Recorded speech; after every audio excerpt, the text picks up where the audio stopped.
I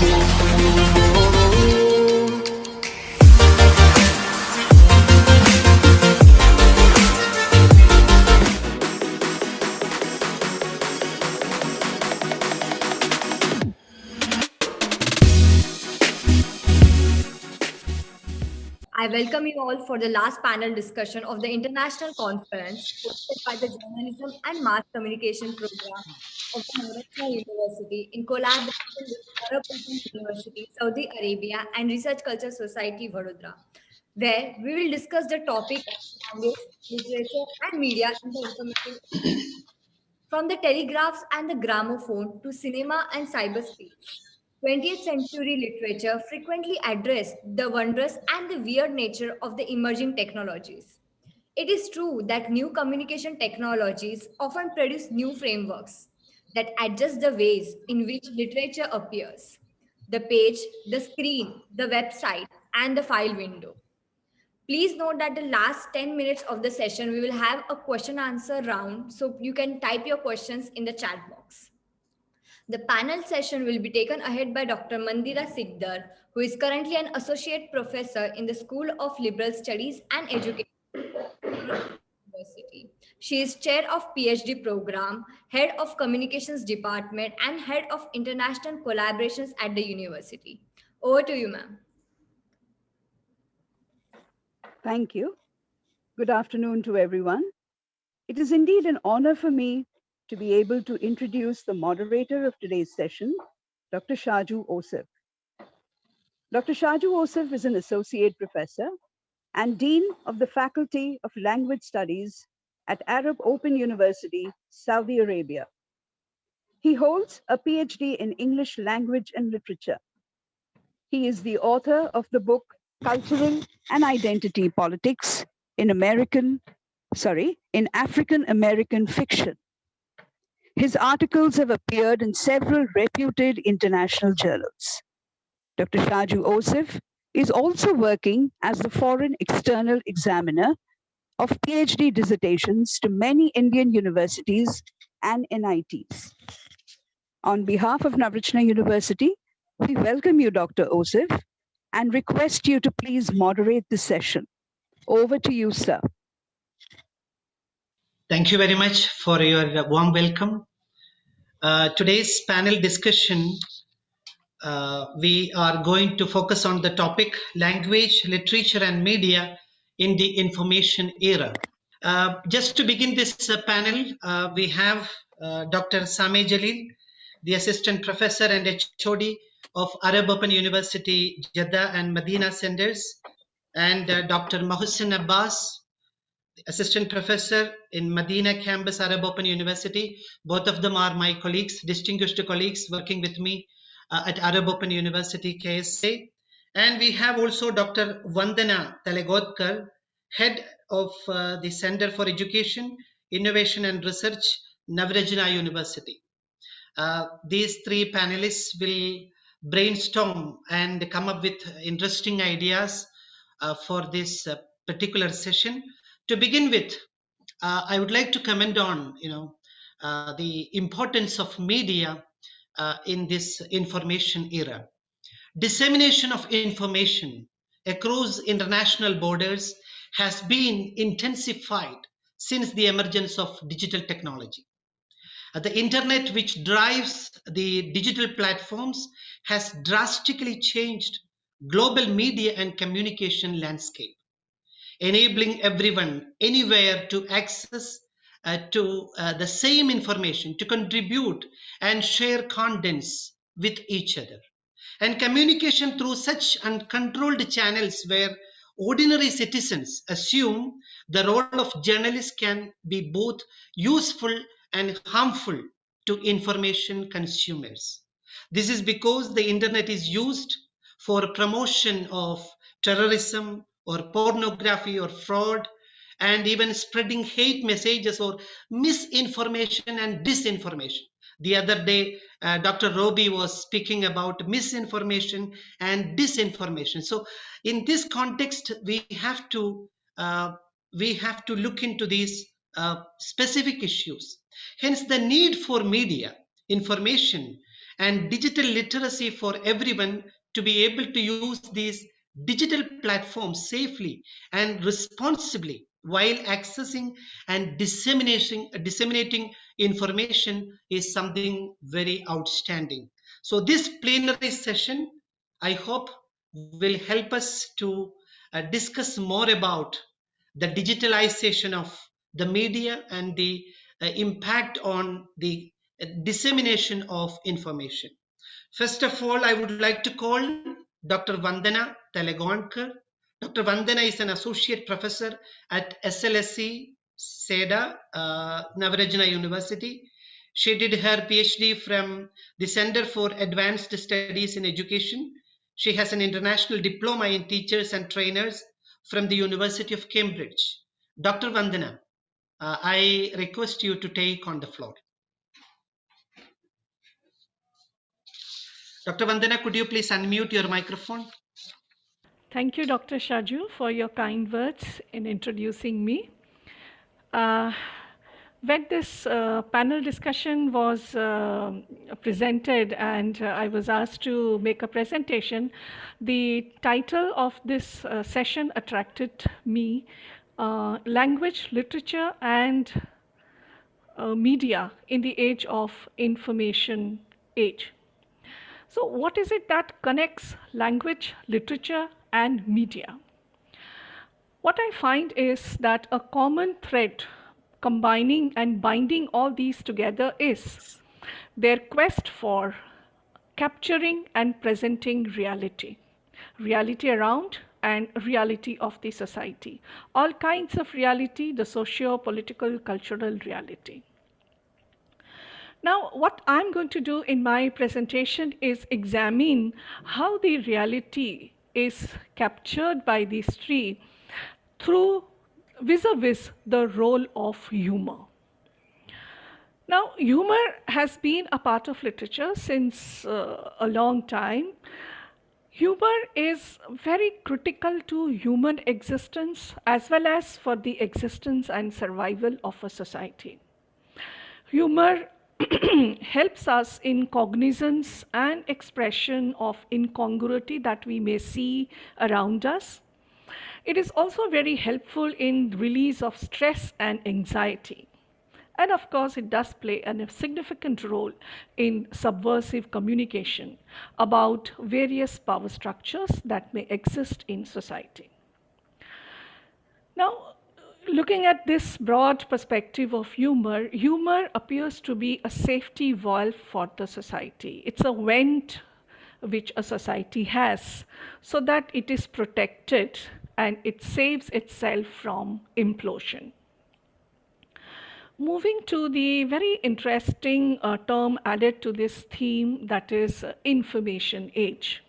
Now, when I was thinking about information age, the term that caught my attention was infotainment. So somewhere the serious and the funny seems to combine. In this information age, there is an incessant flow of information, as we all have seen around us and as that has been also talked about. So how does one grapple with this incessant flow of information? One of the observations is that too much of information at one time all becomes a little unproductive. It leads to a little anxiety. And in this information age, we see the young generation, millennials. One of the defining characteristic of the millennials is an anxiety that they experience for a number of reasons.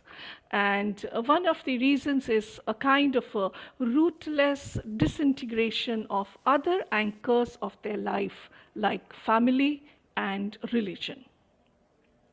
Given this broader background of the information age and the role of humor that I have just talked about, I would like to talk about how news is consumed in this information age. Now, gradually, news is also getting consumed in non-traditional news platform. Talking about the Tonight Show, the Late Show with Stephen Colbert, the Daily Show. So, in these platforms, news is not presented as a very serious business, but there is a little satirical twist to the presentation of news. Why has this happened so? Stephen Colbert says, it's so confusing today, and that confusion leads to anxiety. And then anxiety makes the audience want jokes, which is the same reason we want to do them. There's another such person who says, news on non traditional platforms appears less intimidating. And that is why the current generation looks forward to listening to this type of news. So, satirical news emerges as an alternative platform of political information and not as an alternative to political information. When satirical news is being presented, it provides safeguards to both the power structures as well as the comedian who's presenting the news. So the sentence is, it's a joke. It's a good shield to both of them. The comedian can hide behind the statement saying that after all, it was a joke.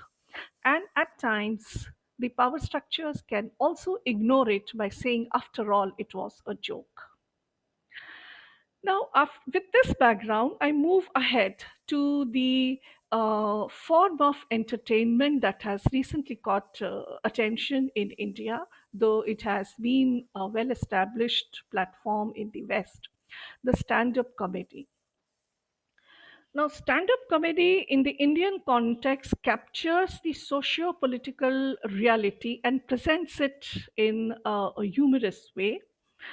So, what kind of socio-political reality is it able to capture, and how does it present it? We can understand this better when we see what were those factors that led to its establishment in the Indian setup. So, it's an elite form of an entertainment. Came to India around 2003, and the economic recession that was experienced in the USA around 2008 saw a return of many non-resident Indians to India.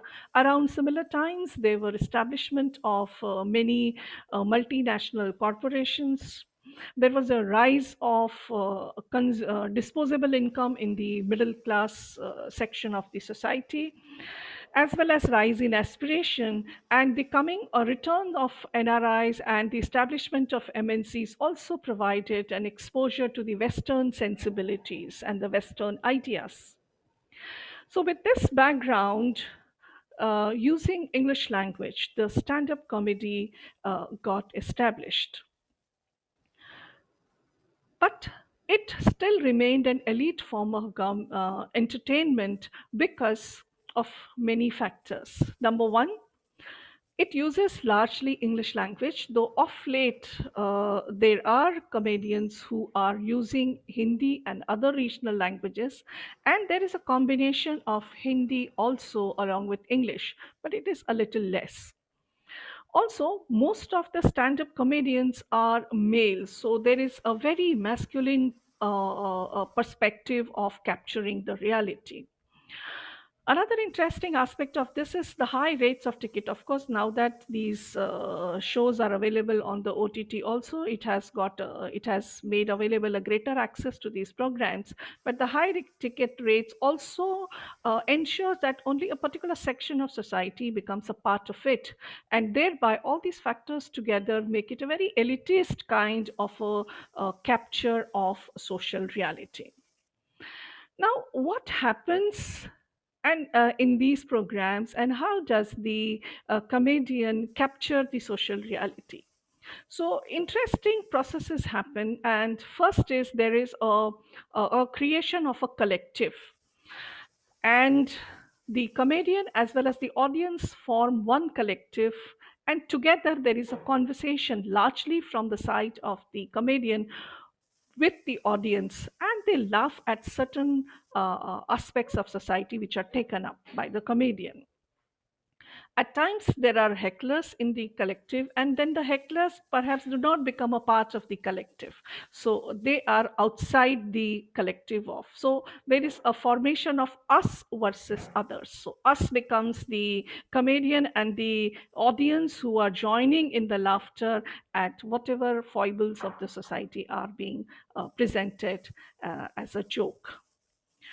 Now, in the stand-up comedy, there are certain shields for protection that are being used. The first is it is important that the uh, the audience suspend offense. Second, it is expected that the audience is an informed audience, and therefore they're able to connect with the kind of presentation of socio-political reality that is being presented. So, to conclude, I would like to say that humor is a very important conduit to capture socio-political reality and present it back to the society. And this has also seen the rise of satirist journalists. And humor through stand-up comedy captures socio-political reality, but in the Indian context, it still remains partial, as it has an elitist, masculine, and dominated by an English language idiom that is being presented. So finally, the serious becomes funny, but the funny is not necessarily not serious. Thank you. Thank you, Dr. Vandana. You could fully explore the topic given to you, humor and stand-up comedy in the information era. In fact, you talk about infotainment and how the news is consumed at this age, especially by the Indian media or the stand-up comedy in the Indian context.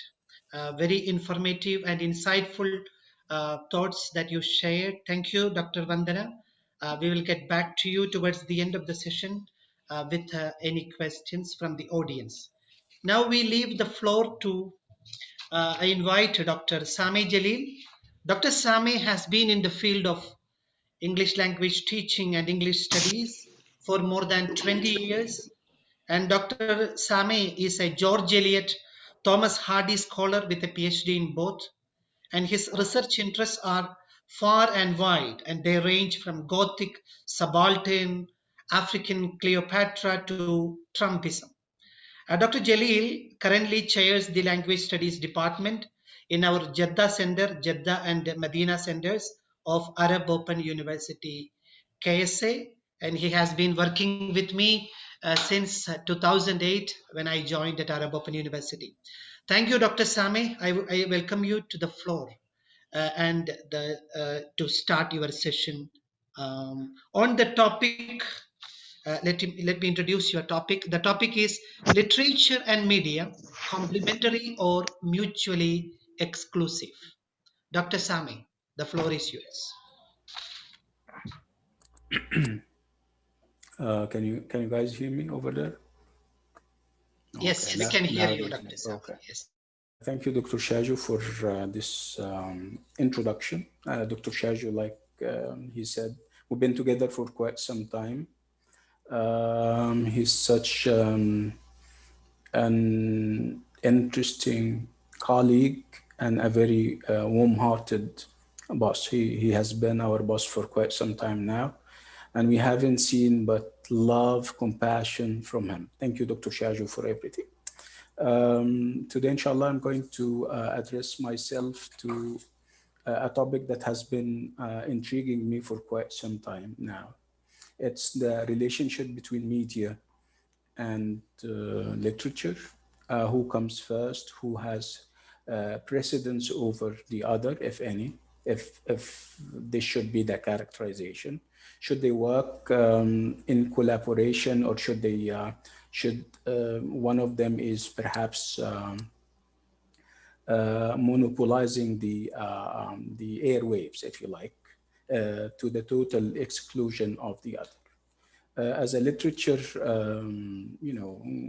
guy, I'm in favor of the idea that literature comes first, and that literature, of course, by literature, of course, I mean the words. With media, I mean the picture, the image, the audios, and the videos, and I even use them in my paper interchangeably. So it's the word on one side and everything else on the other, and that perhaps may underline how important the word is, at least how I see it. My paper, if I can call it a paper, is about this kind of polarity, if you like, between media and literature.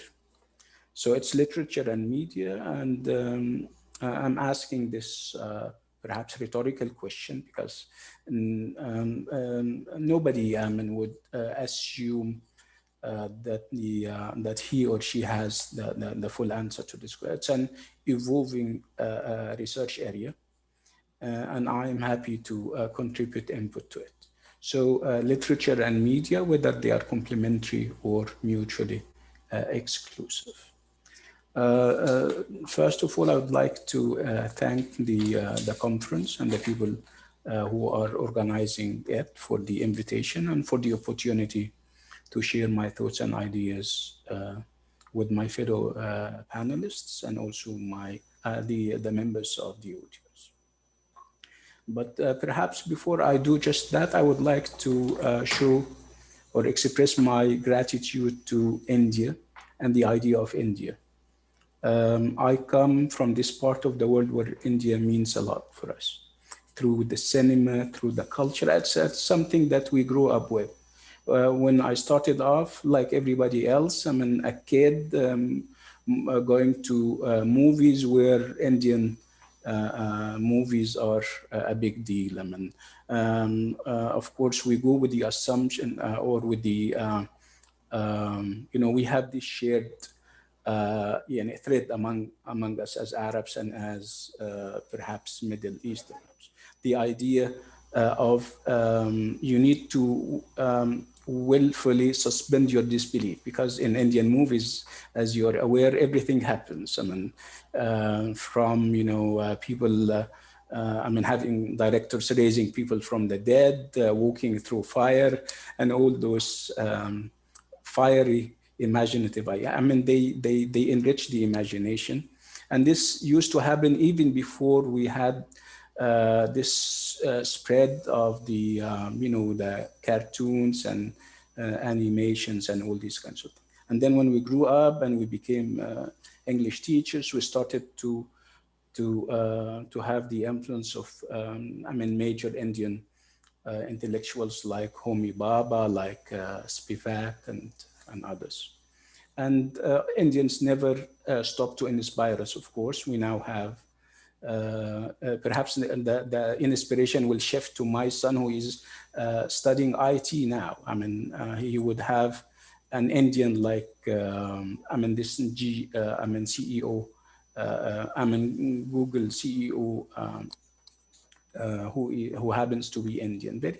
Very inspirational. Sundar Pichai, yes. Yes, and I'm hopeful. And the names are a little bit difficult. I'm hopeful that I will be able to. And of course, over time, we have read, those amazing epics, the Indian epics, the Ramayana and also the Mahabharata. These are amazing epics that only compare to the Odyssey and the Iliad by Homer, of course.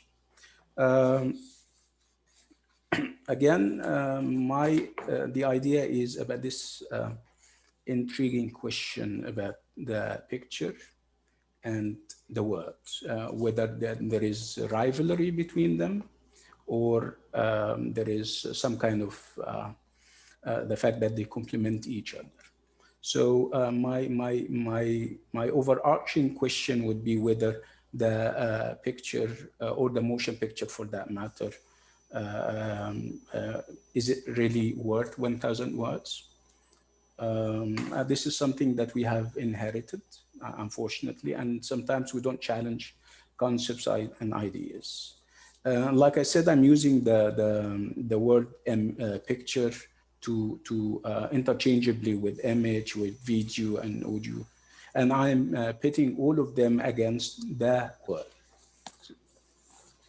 Um, so, yeah, I think we have a problem, and the problem that is looming on the horizon would be the idea that with this heavy-handed and too much exposure to media with its different aspects and facets, is media unseating the one's secure imagination.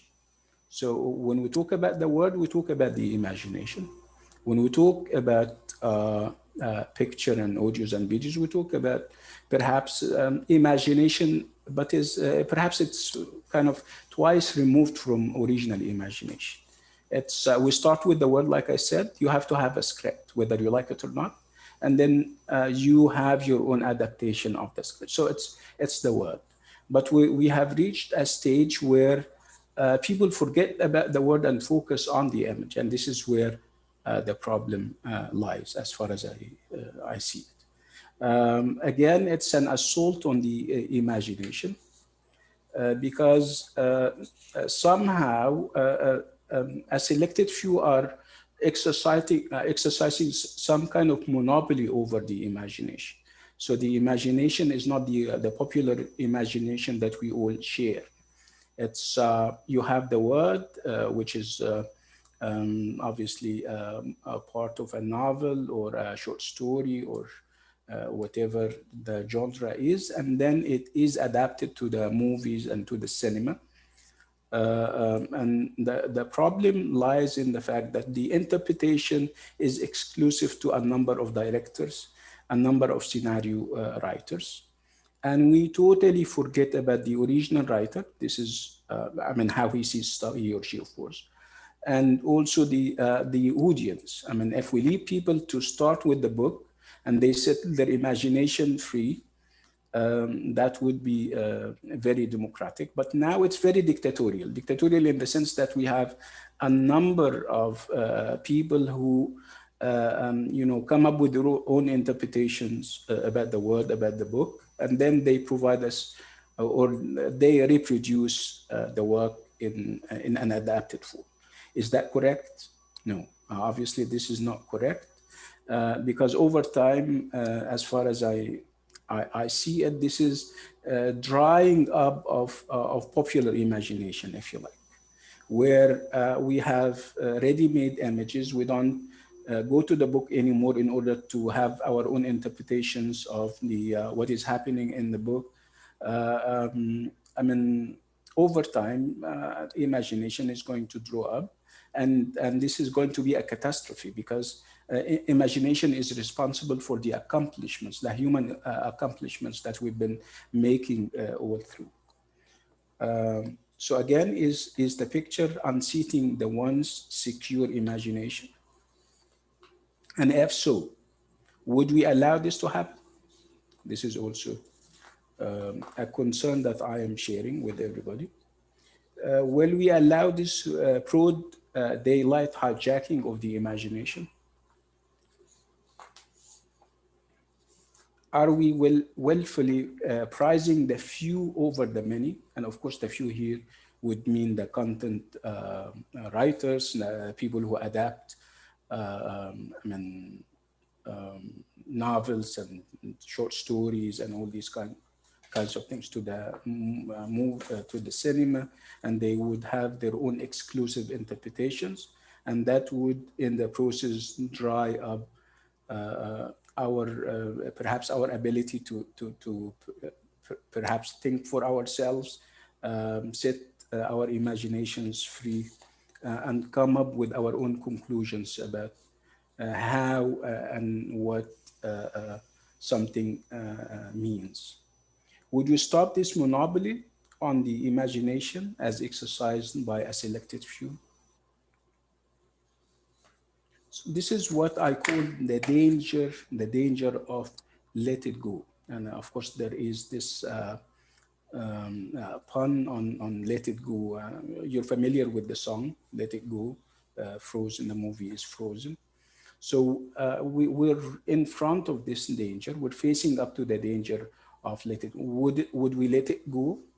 Would we stay silent on what is happening, and we end up having ready-made images that we are not part of, we are not responsible for, we were not given the opportunity to look into them and see whether they uh, perhaps serve our interests. Would collective imagination dry up if it ceases to function thanks to ready-made images?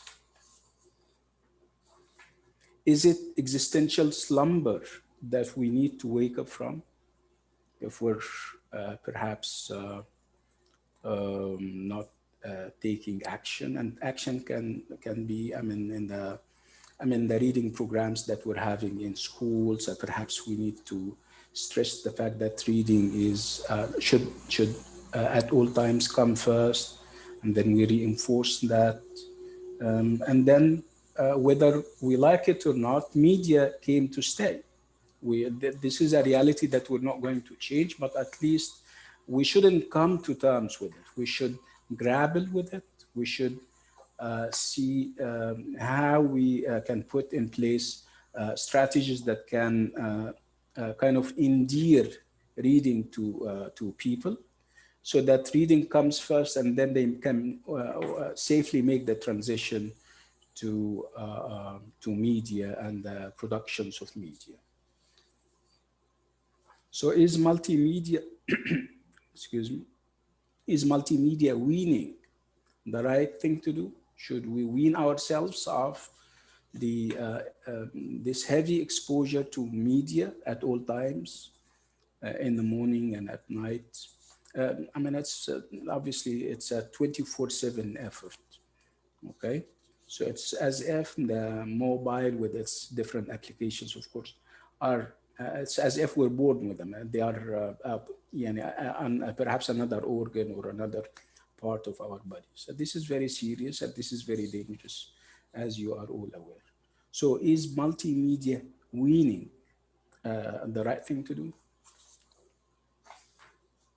Okay, so why media is such or has such a negative toll on our minds and on our priorities even. It's this idea that with multimedia you have perhaps a reproduction of something where you have this confusion between truth and opinion, and this is very serious. With multimedia across the board, you don't get pure truth. You get it, kind of mixed with opinion, and this is very serious and dangerous. Is it that bad? And is there a way out? Yes, there is a way out, of course. I think the way out would be to restore confidence in the word. And we need to always remember that in the beginning was the Word. And the Word was with God, and the Word was God. This is biblical. It's books like Salman Rushdie's Harun and the Sea of Stories and J.K. Rowling's Harry Potter and others that can enrich the imagination and stave off the repeated assaults of the media. So by adapting these wonderful works of literature to the cinema, filmmakers are doing humanity a disservice. With eyes and hearts set on the box office, filmmakers are on track to bankrupting humanity of its one distinguishing quality. It's the quality of the imagination and our ability to make choices as how and what to make of verbal images in a book that are lost in the transition from text to image. Thank you.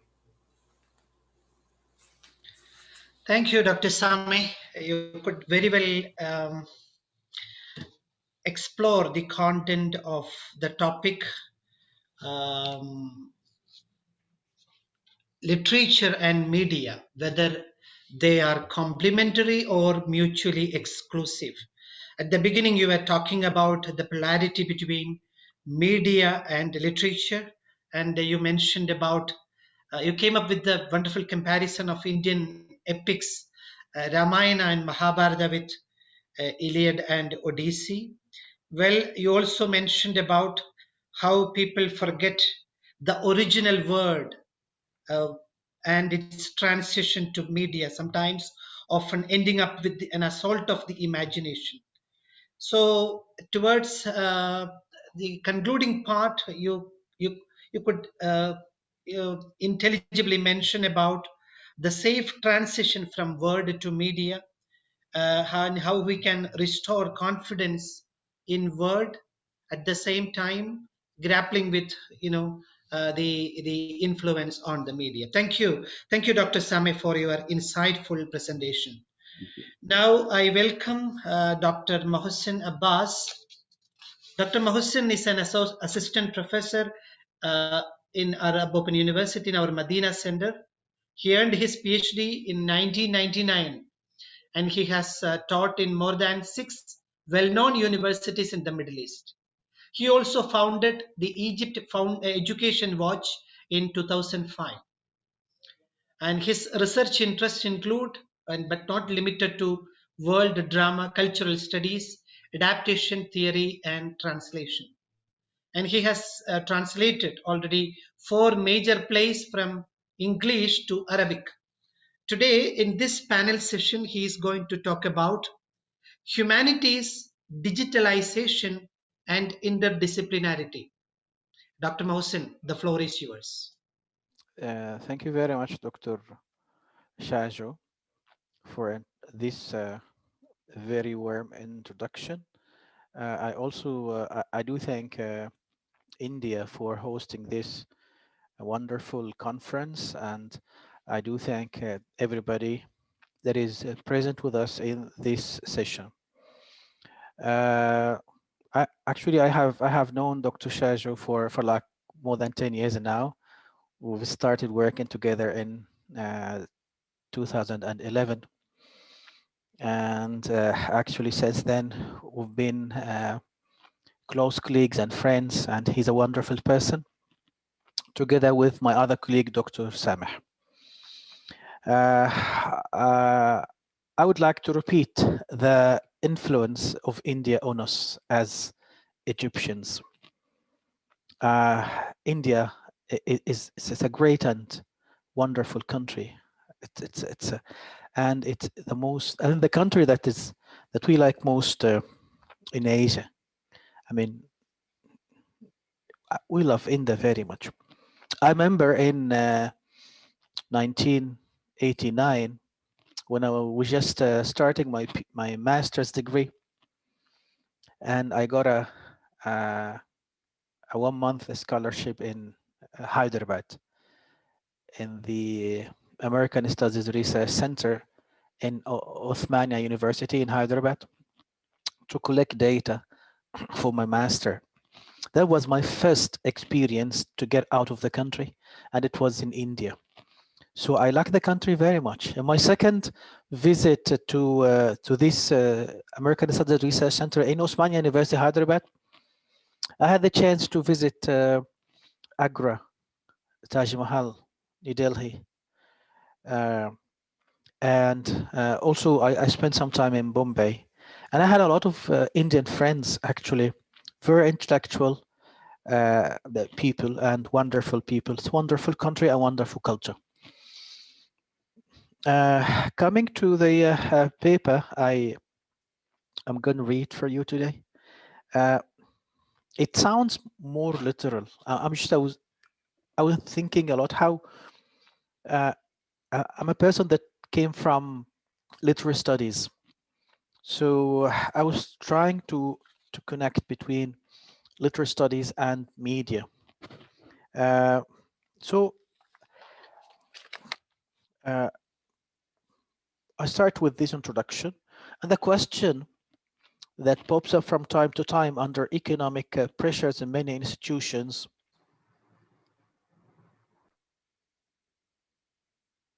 Can you hear me?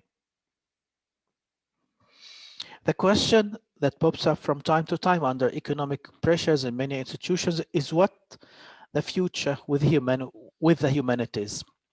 Historically speaking, it was from the pre-Enlightenment environment that all modern shapes and forms of humanities, literature, language, culture, art, and psychology came into modern form and later became established disciplines in educational and research institutions. What is largely noticeable in many of these disciplines is that the burning issues were marginalized or pushed under the carpet over time.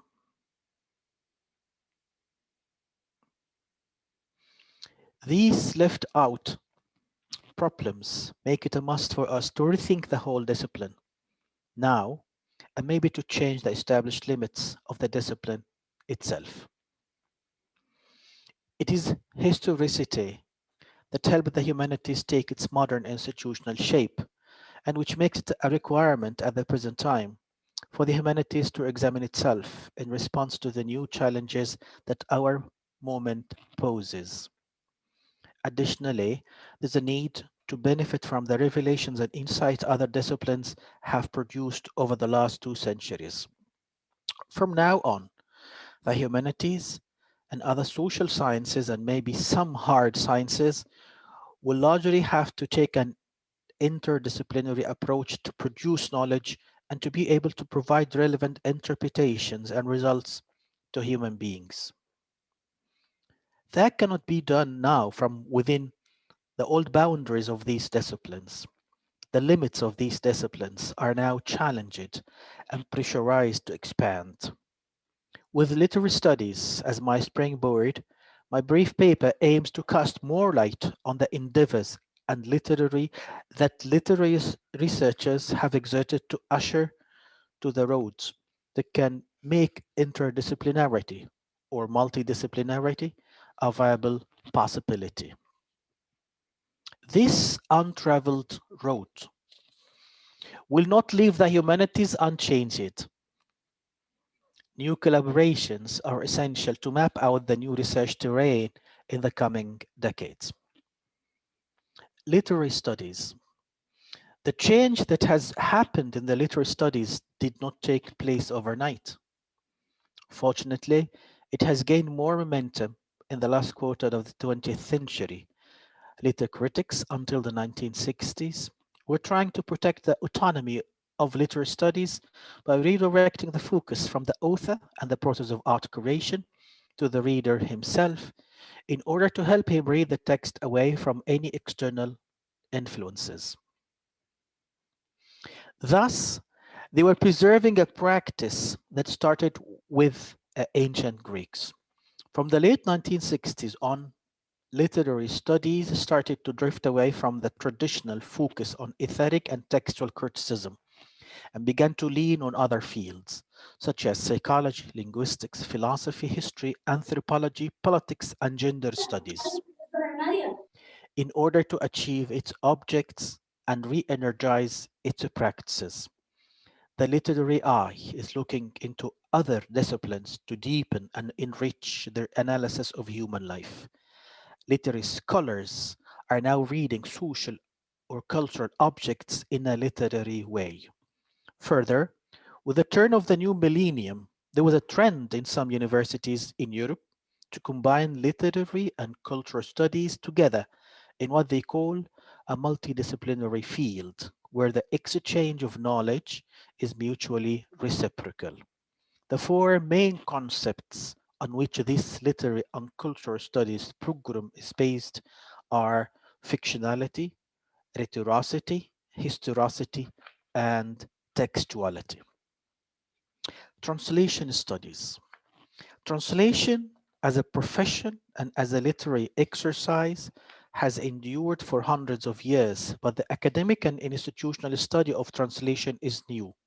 The term was introduced in the 1970s when a researcher by the name Susan Basnett presented a bird's eye view of this fledgling and arising field. By 1985, other names such as André Leverret and José Lambert began to be known within the walls of the field. Today, the term translation studies may mean training translators, not only in the translation theories and practices, but also in literary studies, linguistics, and culture science systems.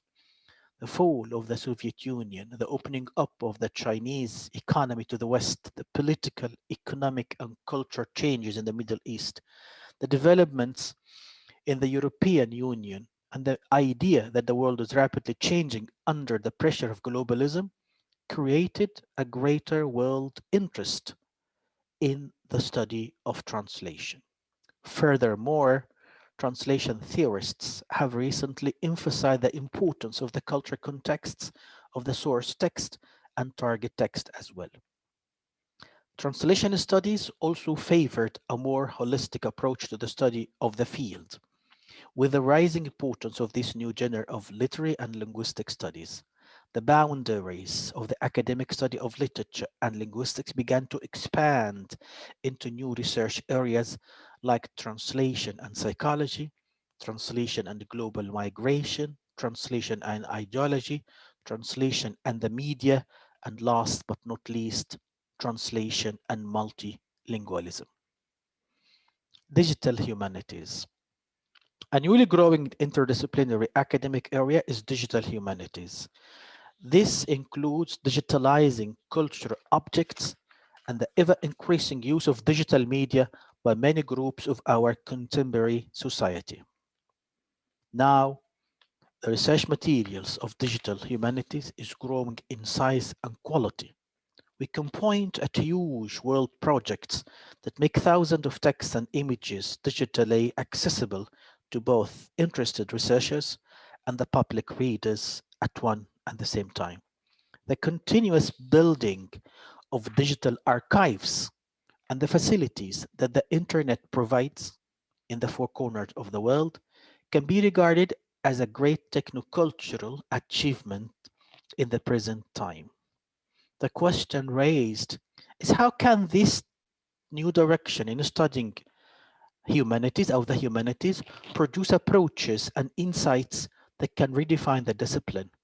Can the machines help in interpreting literary texts and relating them to their contexts?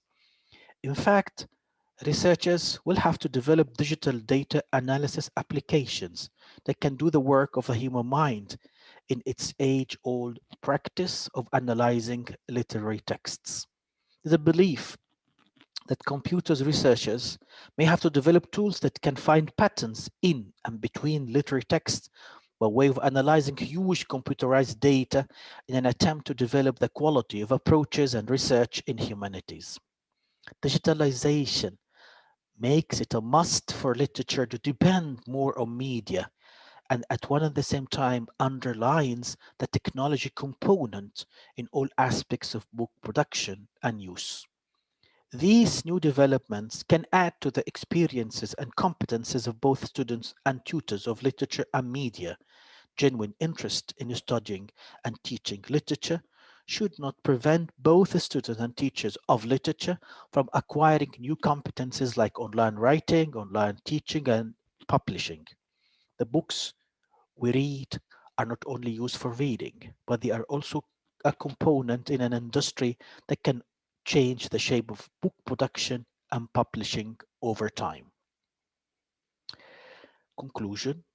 Modern humanities were redefined in the pre-Enlightenment period and took shape later in the educational and research institutions of the world when thinkers and intellectuals started to accept the historicity of our natural world, reality, and human life.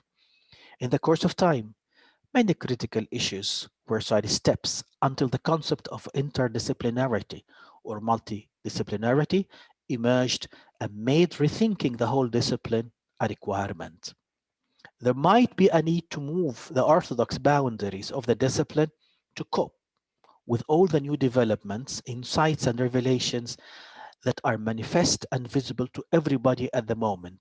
Digital humanities are only one of these developments and can create a cross-disciplinary field where literary studies, media, and technology can blend together. Thank you very much. Thank you, Dr. Sami. Thank you for demonstrating your ideas connecting literary studies and media. Well, as you suggested, humanities has now become an interdisciplinary field, and it has been diversified than ever before. Yeah. As you suggested, the cultural studies, gender studies, uh, it has the limits. We cannot put the limits for humanities now. It is in such a way that it is being diversified every now and then. Mhm. And literary studies have become, in that sense, multidisciplinary. So I truly agree with your statement. The interdisciplinarity or multidisciplinary nature of humanities and its path for media. Thank you very much for this beautiful presentation. And with that, we conclude these three panelists' presentations. Now we have time for question answer session. Am I right? Yes, sir. Yeah. I have received two questions in the chat box. Let me begin with these questions. By that time, the participants can frame further questions if you have anything to ask our panelists or presenters.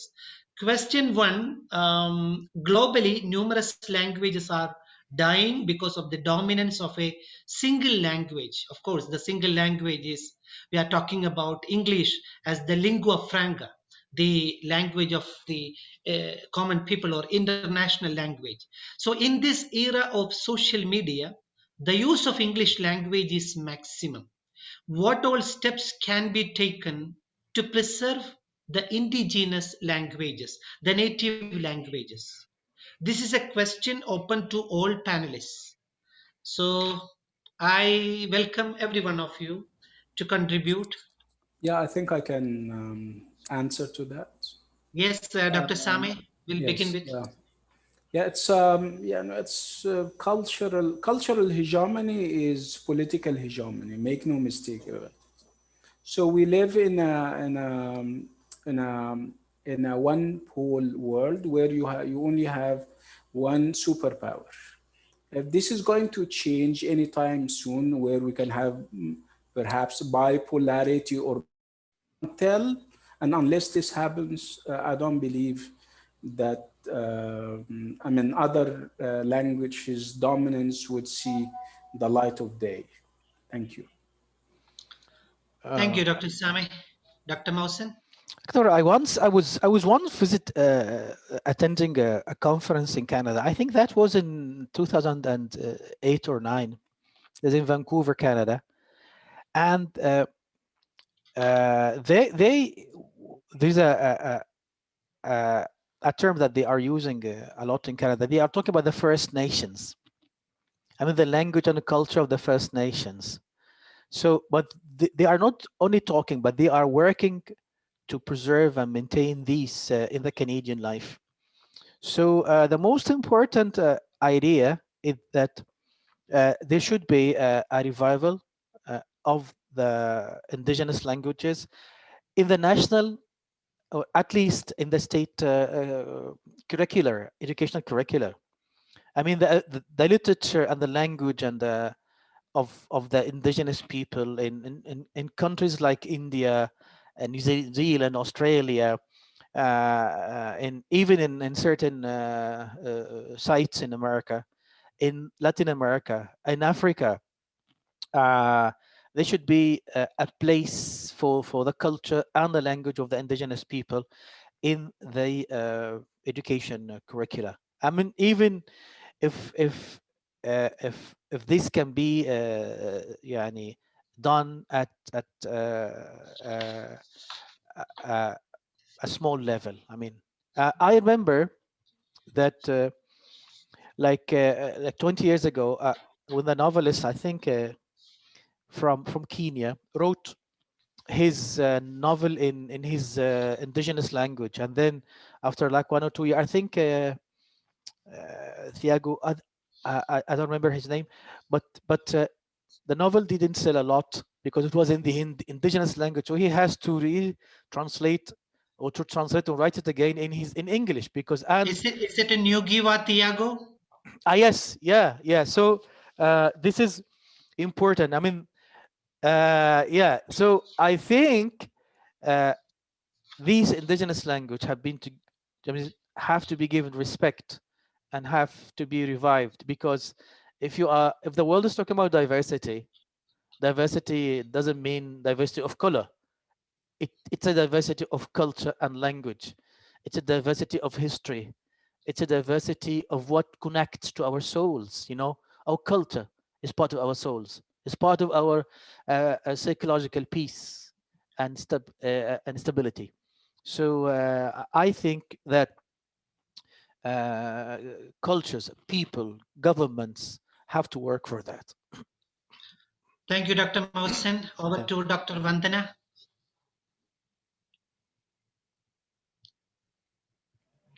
A very important question asked, and as Dr. Samir said, it is not a very simple question because it has political connotations and also economic connotations. Is there a very simple answer to that question? I don't think so that there is a very simple answer, but I would like to connect it with the short presentation that I had made, that the use of language also shapes the sensibilities, and therefore even in stand-up comedies, when the local languages, only when they get popularized will they be able to appropriately capture the regional reality to be presented. Thank you. Thank you, Dr. Vandana. We go to the second question. This question is addressed to Dr. Sameh. The question is, can we conclusively say that movies are an assault on imagination in interpretation?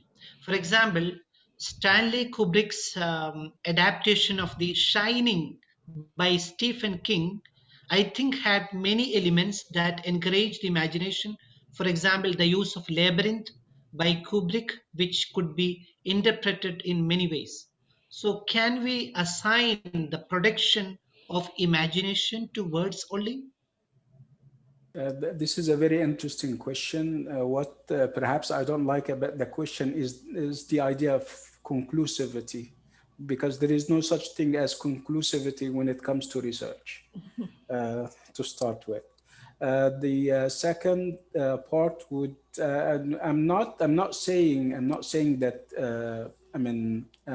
a director shouldn't be part of the interpretation process, and I'm saying that he should be one among many, but our starting point would be the readers. We should adopt this kind of the democracy of the group, of course, at the expense of the democracy of the individual. I don't want to be held hostage to one single interpretation by the director who calls all the shots in terms of imagery, in terms of soundtracks and stuff.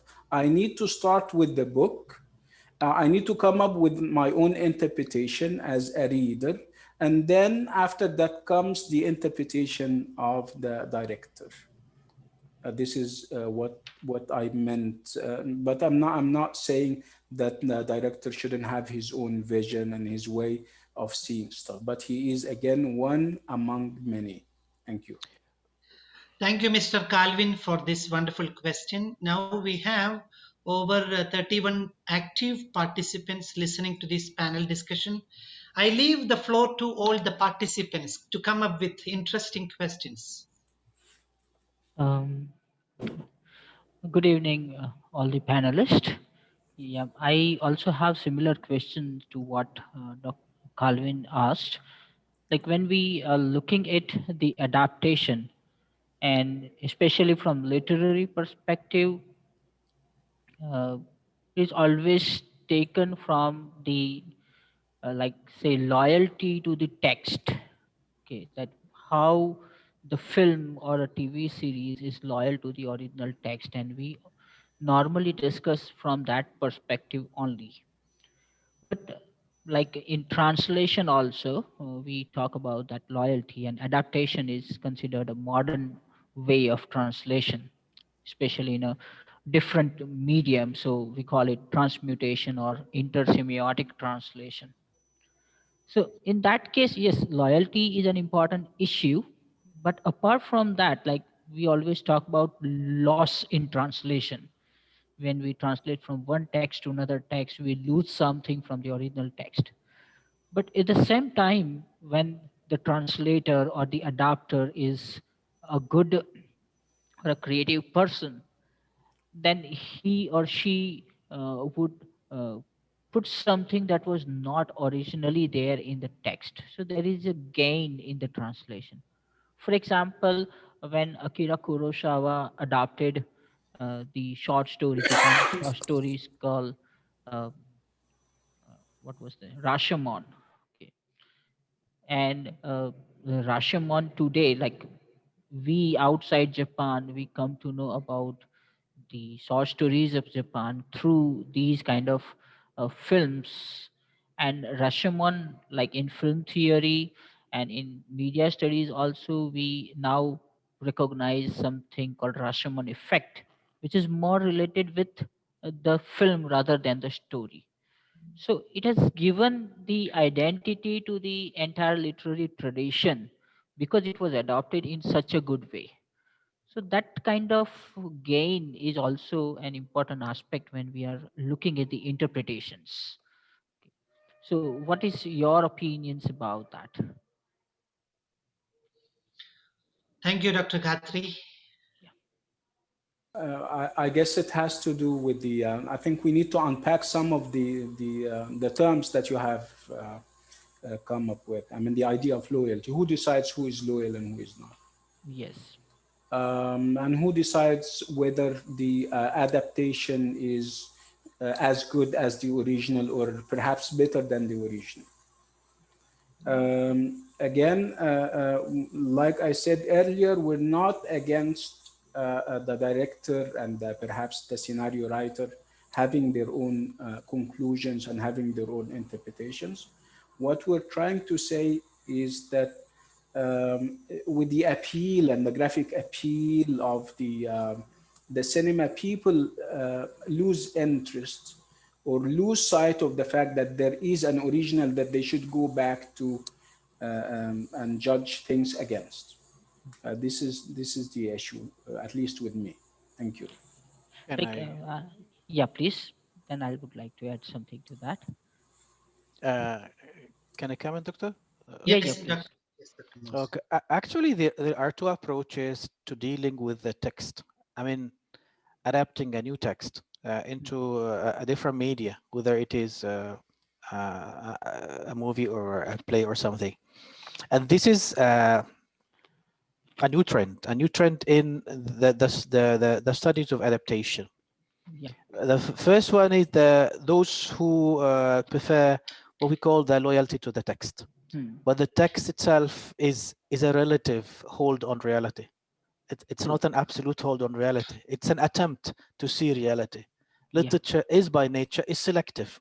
So True. this is his own selection of reality. It's not reality. And this is how he saw reality from his perspective, from his point of view.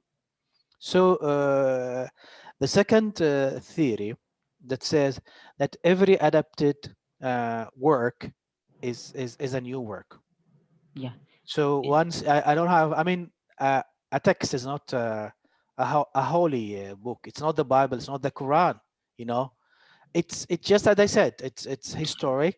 I mean, in terms of historicity, you know, it's relative, selective, and one mind or one perspective, huh?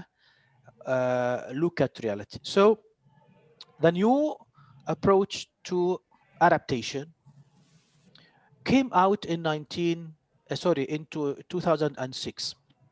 The book called The Theory of Adaptation that was published in Canada by Linda Hutchison. Yes, and Linda Hutchison is a professor of, I think, of English literature in Ontario or Toronto University or something like that. And she came with a new, she set free the adapted work from the idea of the loyalty to the text. And she said, any new adaptation is a new work. But she put 3 conditions for the adapted work to qualify to be a new work. One of them dependence. I mean, on the, at least on the main line, on the main outline of and recognition of that. So, and the second thing is that your own addition, your own addition. I mean, the third condition, or the third factor that can qualify this adapted work to be a new work, is that it should be applied to a new context. Mhm. So, for example, I just if you want to work on Wuthering Heights, yes, you can write on, you can depend on Wuthering Heights as your informing text, but you don't have that. Your setting shouldn't be England or Wuthering Heights. That can your setting can be India or Egypt or America. So she put 3 conditions to make the new work qualify as a new work. So the concept that Dr. Sameh brought is a very current debate and a very hot point in the media now. I mean, in the scholarship of literature and the media, whatever the book or the text, the literature text, whatever form it can take. So this is my input on this issue. Yeah. Thank you, Dr. Same. If I may add one sentence to Dr. that. Mohsen. Yeah. Sorry, thank you, Dr. Mohsen. If Yeah. I may add one point, as you mentioned, the text is not an end in itself. It offers in front of us innumerable possibilities. I think the same is applicable even with any media production. Look at the way the news is handled by our newsmakers, our journalists. I mean, the news item is one thing, but once it is delivered to the audience, it takes different shapes. It takes, sometimes even the layers of meaning that it achieves is something unimaginable. So it offers innumerable possibilities in front of us. Yes, back to Dr. Khatri to add something. Yeah. So basically, the adaptation theory comes with this very argument that every adaptation is also an interpretation. The adaptation is an interpretation of a director, and that interpretation is presented on screen. But what is good about it is that the people who were not aware about the original text, because they are exposed to the adapted version of it, they might go back to the text. Like in India, we have this Bengali text called Devdas, which was written in 1999, but it has been constantly adopted by various filmmakers. There has been approximately 39 movies made in various Indian languages from that book only. So the latest film came somewhere in 2016, and it is completely different from the original text, but it is based on that. So when the people, the new generation who were not aware about the original book, which was written 100 years back, after watching this movie, they go back to the original text. So that is also one important aspect of the adaptation that we need to understand when we are looking at various aspect and relationship between the media and the literature. Thank you, Dr. Khatri. Any other questions? Just to add to what Dr. Khatri said, the new adaptations perhaps offer points of connect to the newer generation so that then they go back to the original work. Thank you. Like in this what we call Spider-Man and all these films, like after every 10-15 years they create a revision of it and they present a new Spider-Man or new Batman, so they basically target the new audience. Right. So A remake, right? yeah, a remake Ring. targeting the new generation of the audience. Yes. Yeah. Thank you very much, all the panelists, Dr. Vandana, Dr. Sami, and Dr. Mohsen, and to all active participants. Many of them contributed with questions, and many of them were listening to these wonderful presentations. Thank you very much. I would like to congratulate once again Navrachana University and the program organizer, the Media Studies Department, under the chairmanship of Dr. Robbie, who is my friend, who is my classmate. And thank you, Robbie. Thank you for your entire team for organizing such a brilliant conference, and we get to know each other, and we were very happy that Arab Open University could become one of the partners, the leading partners of this conference, and we look forward to future endeavors like this, academically connecting each other, supporting each other, and I hope this kind of mutual academic enterprises will bring greater results in the young minds of our countries. Thank you very much. Thank you all for this participation, and back to organizers. Thank you very much.